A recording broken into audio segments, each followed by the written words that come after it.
तो गाइस देखिए मैं सिस्टम लगाऊंगा, उसके बारे में बताऊंगा। तो सिस्टम लगाने जा रहा हूँ, तो आप लोग को दिखाऊंगा वीडियो। तो प्लीज मेरे वीडियो से जुड़े रहे, मैं वीडियो लास्ट तक देखते रहे कैसे सिस्टम कम्बोर्ड को लगाते हैं। जो ये जो सोना कंपनी का ये जो कम्बोर्ड है, वो जो सिंगल कम्बोर्ड है, इसको लगाऊंगा, आप लोग को दिखाऊंगा। तो गाइस प्लीज वीडियो लास्ट तक देखते हैं, तो आप लोग को समझ जाएगा। चलिए निकाल ले।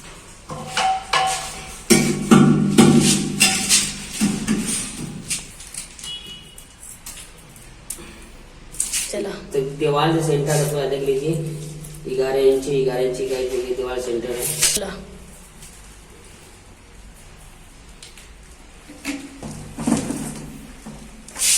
मार्क लगा रहे हो यहाँ पे।